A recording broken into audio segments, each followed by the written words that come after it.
Olá, pessoal! A aula de hoje é sobre porcentagem. Então, o símbolo representado dessa maneira e ele significa a parte considerada de um total de 100 partes. Então, esse 13 do lado do símbolo, ele não representa mais o número 13, mas sim 13%. 13%. 13 pedaços de alguma coisa dividido em 100. Ele pode ser representado desta maneira, como uma fração ou também como um número decimal.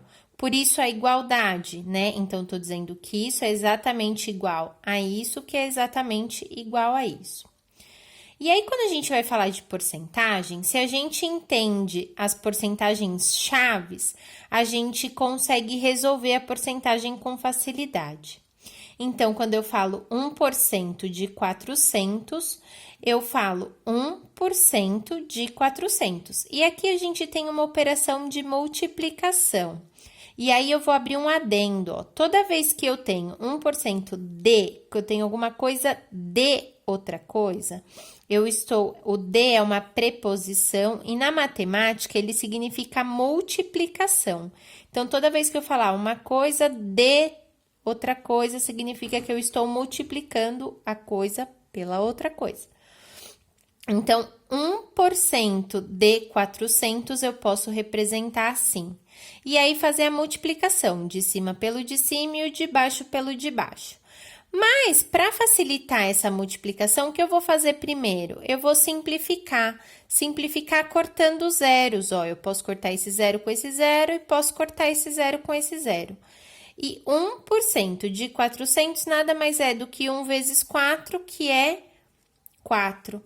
Então, quando eu falo porcento, e aí da divisão por 100, é só eu pensar que a vírgula tá aqui e não são dois zeros, então ela vai andar com a casa para lá. Se eu estou dividindo, eu estou indo para a esquerda.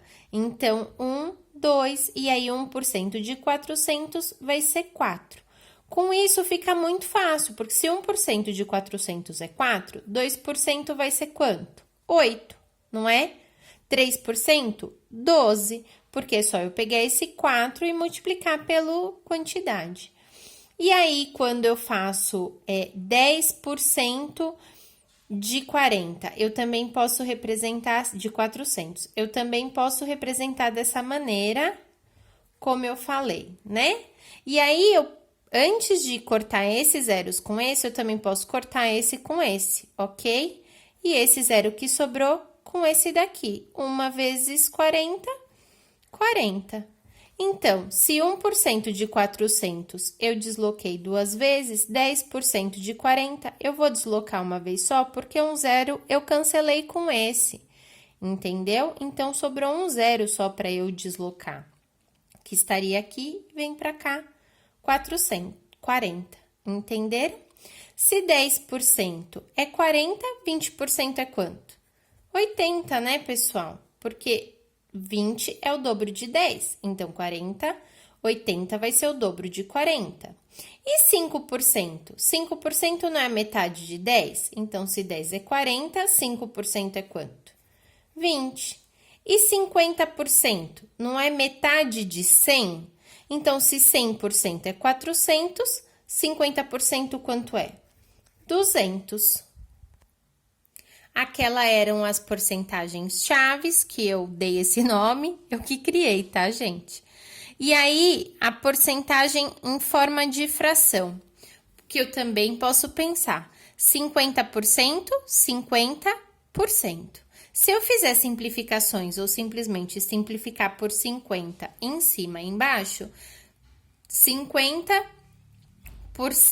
né? 50 centésimos é a mesma coisa que 1 meio, né? Porque eu divido por 50, divido por 50, 1 meio. 75 dividido por 100, 3 quartos, porque eu vou dividir por 25 em cima e embaixo.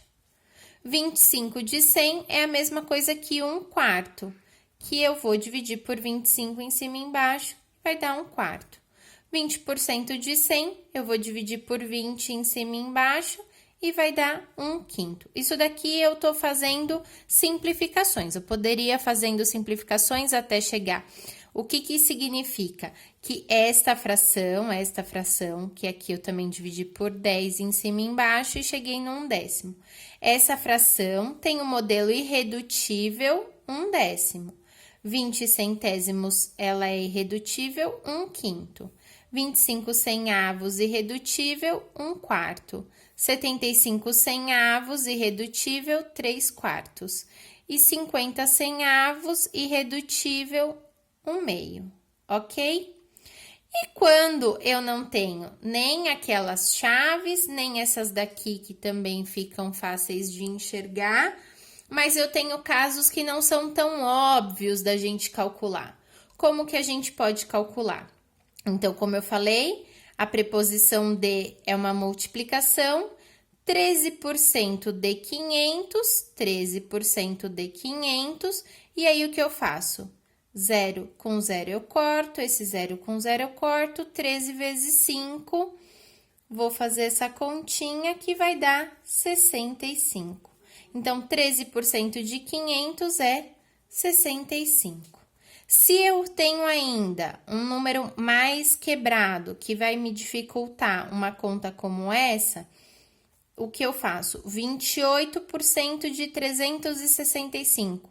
Eu posso usar a regra de 3. Então, eu sei que 365 não é o total. Se ele é o total, ele vale 100%. E o 28? O 28 é x, porque eu quero saber porcentagem embaixo de porcentagem, número embaixo de número, multiplico em cruz, x vezes 100, 100x, 365 vezes 28 vai dar 10.220. 10.220, o 100 estava aqui multiplicando, ele passa dividindo, e aí eu posso deslocar com a vírgula, né? A vírgula tá aqui, vai deslocar uma, duas casas, 102,20.